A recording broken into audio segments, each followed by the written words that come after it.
Welcome to the College Recruiter webinar. The subject of today's discussion will be on the 10 things to remove from your resume right away. My name is Andrea McEwen Henderson, and I will be your host today. I am one of the national account managers with College Recruiter. I have a dozen years of experience in helping large and small employers reach recent college graduates and students. My primary responsibilities are facilitating our webinars, moderating the discussions at our college recruiting bootcamp conferences, as well as working with small to mid-sized employers on their entry-level hiring needs. College Recruiter is the highest traffic college job board with 150,000 unique monthly visitors. We help employers reach recent graduates and students of 1, 2, and 4-year colleges and graduate schools. We have permission to deliver emails on behalf of our employer clients to 7 million recent graduates and 10 million students, and we can also target them by major, school, year of graduation, diversity, and more. Our other solutions for employers include job postings, targeted mobile banner ads, targeted display ads, virtual career fairs, and custom research projects. For more information about College Recruiter, you can reach us at www.collegerecruiter.com/contact or 952-848-2211. Today's guest is Amanda Augustine, career management expert. Amanda helps recent college graduates and accomplished professionals reach their full career potential. Her goal is to get professionals into the right job sooner through personalized job search and career guidance. Amanda offers consulting, speaking engagements, and training sessions to all professionals ready to advance their careers. You can follow Amanda on Twitter at JobSearchAmanda or like her on Facebook for up-to-minute advice. Want to work with Amanda? Learn more at www.jobsearchamanda.com. I'll now turn the webinar over to Amanda. Thanks so much, Andrea. Hi, everyone. I hope you're having a great day. And I'm really excited about today's topic because there are always so many questions when it comes to the resume. And with all the online stuff going on these days, I think there's even a question, is this something I still need? And the answer is 100% yes. Employers are still looking for a document with your work history. They're still looking to feed it into their applicant tracking systems and so they can track what they're doing. It's 100% important. Let's start with a number, 6. This is actually a really big stat when it comes to the job-seeking world because an eye tracking study by the Ladders found that the average recruiter spends 6 seconds reviewing your resume to decide, is it worth a second glance or is it going in the trash? So at the end of the day, you really have 6 seconds to make the right impression. And that's pretty mind-boggling. I mean, this is what I always tell job seekers. You don't get great at anything unless you get to practice it a lot. If you're really great at writing your own resume, you're probably not a great employee because you've been doing it too much. So you're not supposed to know how to do this. That's why there are people like me to help you get through it. I'm not going to say that there's one right way to write a resume. You will get a bunch of experts in the room, and they're all going to debate. But what I want to do during this webinar is at least give you 10 items that I know, for the most part, universally, you're going to get every resume writer to say, yes, I agree with that. This is something that you should be doing. So these are those universal tips. Whether you're just starting out in your career or you're a seasoned professional, you can take these tips to heart and edit your resume right away so it has a better impression. So let's get started. All right, number 1, a vague or fluffy objective. Objective is kind of a dirty word in resume writing, to be quite honest. When you think of objective, you think of, I'm looking for this type of role where I can leverage my skills to provide value. It's a really vanilla statement. It doesn't tell you a lot, and it's not really selling your value. So at the end of the day, don't write an objective. What you really want to do is take that section of your resume. You do want to have something there, but think of it as your professional summary. Or better yet, think of it as your elevator pitch. What are you great at? What are you interested in? And why are you qualified to pursue that type of role? At the end of the day, what is the value that you bring to the table? That's what you want to start off with, because when you think about it, you're writing the resume for the employer. It's that audience that you want to captivate, so you want to talk more about what you can do for them as opposed to what you want from them. Make sense? I think so. All right. Number 2, I'm going to call this irrelevant, random social media information. If you are not applying for a social media position, a social media manager position, there's no reason why you need to have your Facebook account or any of that kind of information or your Twitter handle on your resume. It doesn't make sense. The one thing I will say is that you do need to have the URL to your LinkedIn profile on your resume. We know that 93% of employers and hiring managers are going to search for you online before they will invite you in for a face-to-face interview. They're going to look for you anyway. You want to make sure they have the right URL from the get-go. This is really important, especially if your name is very common. Say your name's Joe Smith. How many Joe Smiths are out there? You want to make sure they have the right URL so they don't confuse your profile for someone else who may not be as well represented as I'm sure you will be. All right, so this is a little extreme, but think about cutesy, offensive, inappropriate email addresses.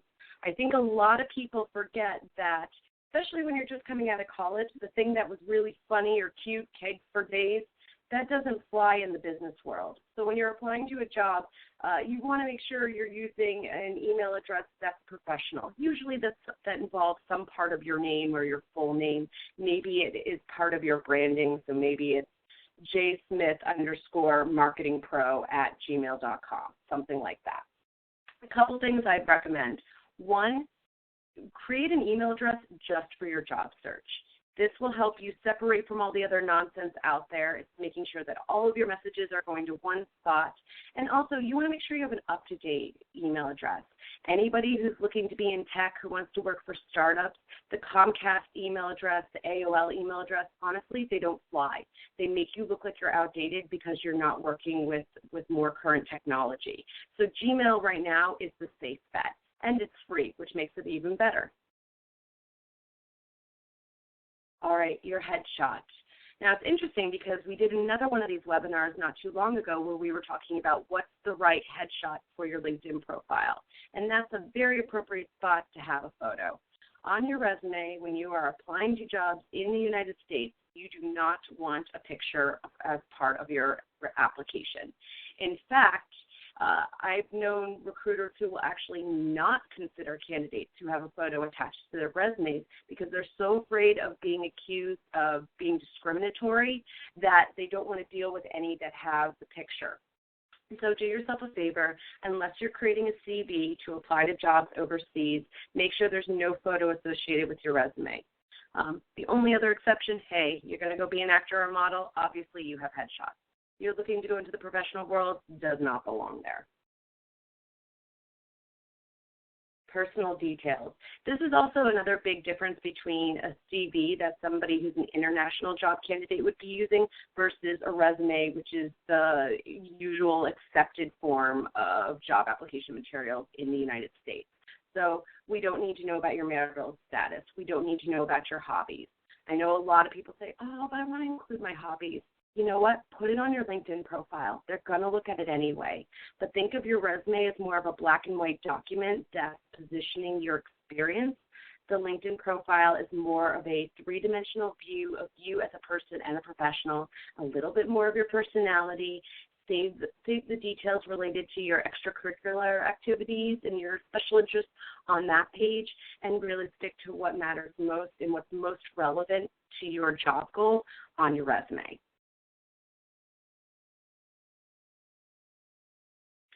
All right, the landline phone number. You know, it's really funny. Most people I know don't even have a landline anymore. So I'm going to go out there and say not only should you not have your landline number on your resume, but you don't want the phone number from your company, from your employer. That's a big red flag if you're trying to search for a job while employed. You don't want multiple phone numbers on your resume. At the end of the day, you want to give them one phone number so there's a one point of contact.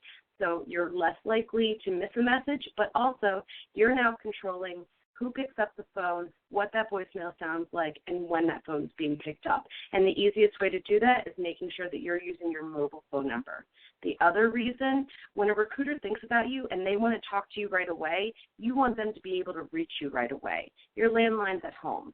Your work number, it's not with you all the time. You want to use a phone number that is next to you, in your hip, on your pocket, whatever you want to call it, at all times. Mailing address. Now, this is something that's relatively new, and a lot of people say, really? And here's what I say. If you are looking for a job in the local area, you want to keep your city, state, and zip because you want to show that you're a local candidate. That's important. If you are looking to relocate entirely, I would say don't put any address on. There's no need. You don't need it there. It's not helpful. The reason we don't put the street address on at all is because of really security concerns. There's too much identity theft going on. You're going to upload that resume to a bunch of different portals, to a bunch of different job boards. Better safe than sorry. They don't need that information to pick up the phone, call you, and schedule an interview. You don't need to give it to them. Also, it's saving you more space. In that spot where you used to put your full mailing address, make sure your LinkedIn URL is there instead. Too much of the past. And I see this over and over and over again. For many people, the further along they get in the career, the more information they just tack on. They get a new job, they tack it onto their resume. Really, that's not what you want your resume to be. You want it to be a highly curated marketing document that's showcasing your most recent experience and your most relevant experience and skill sets as it relates to your current job goals. So if you are new to the workforce, you just graduated from college, no more high school. Sorry, I know you did a lot of great things, but you know what? Employers want to know, what were you doing while you were in college? What internships were you involved in? What activities were you involved in? That is the one caveat to the tip I gave before. If you're fresh out of school, chances are you'll have a little bit more of that extracurricular stuff on there because you don't have a lot of stuff to work with. So you got to work with what you've got. But you know what? There's no more high school. If you're more seasoned in your career, you only want the most recent 10 to 15 years of experience on your resume. Why? Because you got to keep your resume to 2 pages if you're a senior professional, and if you're entry level, you're only keeping it to 1 page. You only have so much resume real estate. It's all precious. And frankly, employers care about what you've been doing most recently, not what you've been doing 16 years ago. If you did something great 16 years ago and you haven't done it since then, the immediate reaction an employer is going to have is that, yeah, but things have changed. Trends have changed. Technology's changed. How do I know that what you did back then is even relevant to that career today? So keep that stuff in mind. You got to start editing that stuff out. And if you are a more seasoned professional and you do have an extensive career history beyond the 15-year time frame, you can put a career note at the end of your resume that says additional experience includes work as a blah, blah, blah job title at blah, blah, blah job, additional details available upon request. This way, you can still name drop if it's relevant. You can still let them know, yes, there were other jobs, but you're not going into a lot of detail and you're not including the date.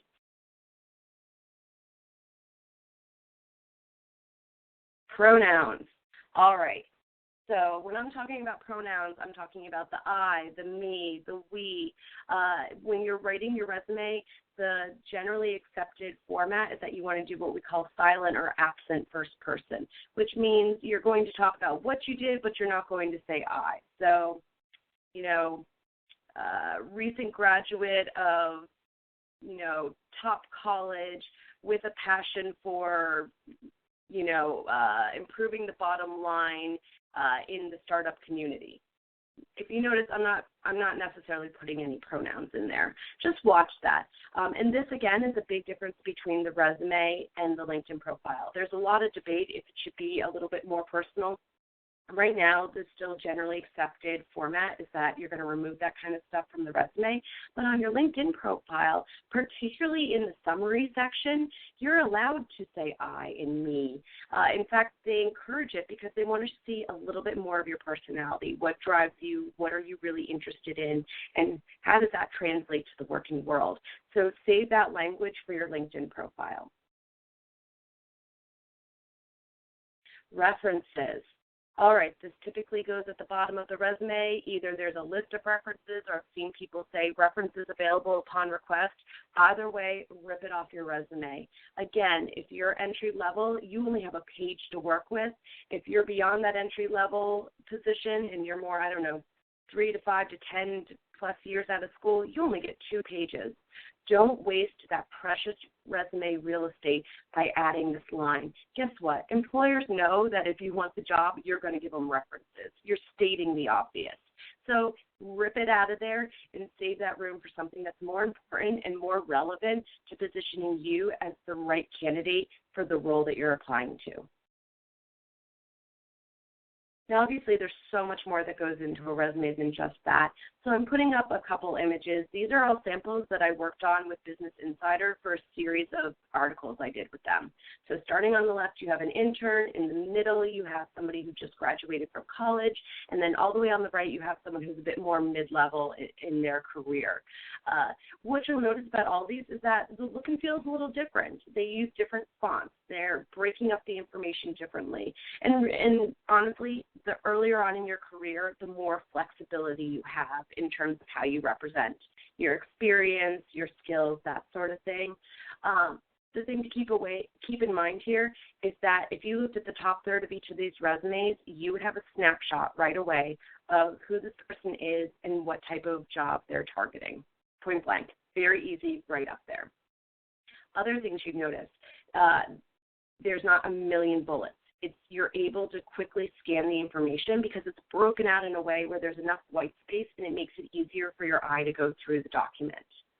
Something else, if you notice at the top of every one of these resumes below their contact information, you'll see that it says a title. So instead of saying summary, instead of saying objective, you actually state the type of role you're going after. You describe yourself as a professional so that they know right away what type of opportunity you're pursuing. So keep that stuff in mind, and hopefully this will get you some good tips to get started so you can start evolving your document and really land that job sooner. If you have more questions about this, feel free to reach out to me. I do free consultations to help people with their resumes as well as I write them. So feel free to reach out, and I look forward to speaking with you. Thanks so much, Amanda. I have some questions for you as you just shared such great information. How do you highlight certain information? What if you're actually and someone's already highlighting and bolding it in the resume? Okay, that's a great question. I'm actually going to go back to the last slide so we can look at this together. Okay, so just a heads up, everything that's in yellow and blue, that's for an article. You would never be giving your resume to someone with these crazy colors all over it. That's not the point. When you're trying to highlight information, it's really about what do you choose to point out and what you don't point out. So no, I don't recommend that you have to highlight things. You may bold some terms. If you look at the resume all the way on the right-hand side, there are certain words bolded throughout to call attention to them. That's okay. You can do things like that. If you're trying to call attention to specific skill sets, this is the information you want to make front and center. So when you're writing that objective's a bad word. When you're writing that professional summary, really think about what information you're including in there. That's your elevator pitch, so that really sets the tone for the rest of the resume. If you're talking about how you're a creative and business savvy marketing and communications professional, and you're talking about how you have all this experience in project management and rebranding initiatives, well, you know what? I'm expecting in your work experience for you to be calling attention to those items. A great way to do that is how you use your bullets. A mistake we see all the time is that people will bold everything underneath a job. So it describes what they did as well as their accomplishments. I say save the bullet points for the bragging points. What are your major accomplishments? What are your major contributions? What are the tasks, if you're entry level, what are the tasks that are most relevant to the role you want tomorrow? That's what you want to bullet because that's what's going to draw the eye in. Either eliminate the other information, or if you're a little bit further along in your career, have a little paragraph that describes your role and save the bullets to highlight specific information. Great. What are the most common mistakes people make with their resumes? Oh, goodness. How long do we have, Andrea? Go ahead. We want to hear. So yeah, I mean, and to be honest, it's through no fault of your own, of anyone's, because no one teaches you this. You're not supposed to know how to do this. You have to be a job search geek like me or a resume writer. There's no reason why you should know this information. But I think a lot of times what I see people do is that they treat their resume as if it's a recipe, where you're writing out every single ingredient and you're just listing everything you've ever done or you're capable of doing.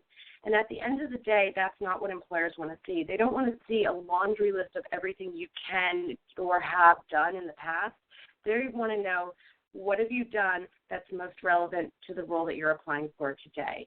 So instead of having, say, a recipe, you really want to think of this as a branded document. Turn that recipe into, a menu item, right, where they really describe it and they get you interested in it. You're doing the same thing with your resume. So I think the most important thing is to be very objective about what's important and what's not, and be very careful about what information you decide to include.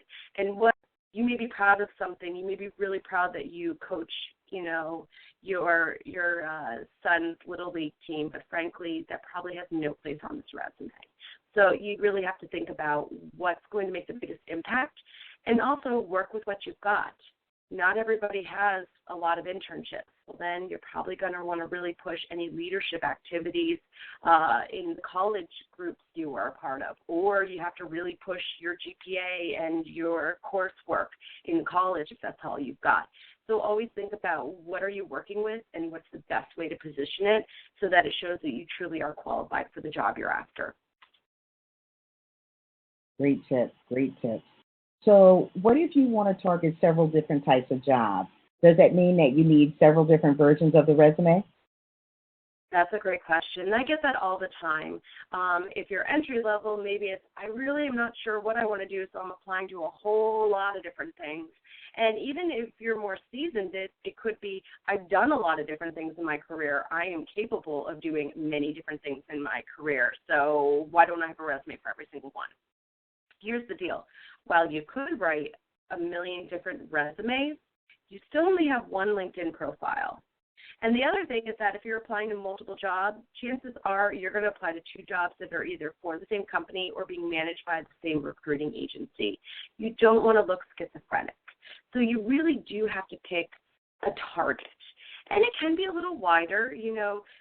Marketing is a very wide, broad term. There are lots of areas where you may be able to apply to a number of different roles, but you want them at least within all the same category. The more concrete and clarified your job goal is, the easier it is to set your job search up. A concrete set of job goals is the foundation to an effective job search, because from that job goal determines what you do with your resume, what you do with your online profiles, how you prioritize your network, everything. So you really need to think about that, and if it's still a huge question mark for you, I recommend doing some informational interviews. I recommend running through some job goal exercises. I do this with clients all the time so that you can pinpoint a specific area you want to target, so that when you're applying to jobs, you have one base resume that you're working with, and perhaps you tweak it here or there depending on the role, and you customize your cover letter appropriately. Great. And the last question is, what if I don't know what type of job I want to target? Yeah, you're not alone. There are still 45, 50-year-olds that say they don't know what they want to do when they grow up. So you know what? You're perfectly fine. I think it's really cruel that anyone's expected to graduate college and immediately know what they want to do with their lives. I can guarantee you that's not the spot I was in. Actually, I said I wanted to do marketing. And there are so many different ways that you can do marketing. I really wasn't pinpointing myself to anything. So here are things I'd recommend. If you're just out of school, go back and really think about the classes that you truly enjoyed. What did you like most? And what did you really hate? And you can use that as a starting off point as to what maybe is a different career path I could take that's relevant to those courses that I really enjoyed. Same thing goes if you had a number of different internships and they were all over the map. Make a list of what did you really like about each internship and what did you really hate. oftentimes that will start eliminating some options for you. Are you going to love 100% of every job you go into? No. And a lot of entry-level jobs is going to be a lot of grunt work as you get used to the professional setting, you learn the work environment, you learn the industry. The one thing I'll say is always look at what the person 2 bosses up from you is doing. If you like your boss's job, you know you're on the right path, and the job you're in is the appropriate stepping stone to get you to where you want to be. So keep those things in mind. Also, find people whose careers interest you and ask for 10 minutes of their time. I harp on this all the time. Informational interviews are a college grad or career changer's best friend. It's the best way to network, to learn about different options, and to really figure out what makes sense for you, but also what's the appropriate job to target if that's the right career path for you. Thank you so much, Amanda, and thank you for attending this College Recruiter webinar. The subject of today's discussion was on the 10 things to remove from your resume right away. My name is Andrea McEwen Henderson, and I was your host today. I am one of the national account managers with College Recruiter. I have a dozen years of experience in helping large and small employers reach recent college graduates and students. My primary responsibilities are facilitating our webinars, moderating the discussions at our college recruiting bootcamp conferences, as well as working with small to mid-sized employers on their entry-level hiring needs. College Recruiter is the highest traffic college job board with 150,000 unique monthly visitors. We help employers reach recent graduates and students of 1, 2, and 4-year colleges and graduate schools.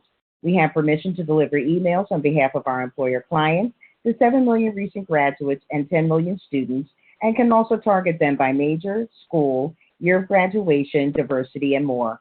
Our other solutions for employers include job postings, targeted mobile banner ads, targeted display ads, virtual career fairs, and custom research projects. For more information about College Recruiter, you can reach us at www.collegerecruiter.com/contact or 952-848-2211. Today's guest was Amanda Augustine, career management expert. Thank you for joining us today.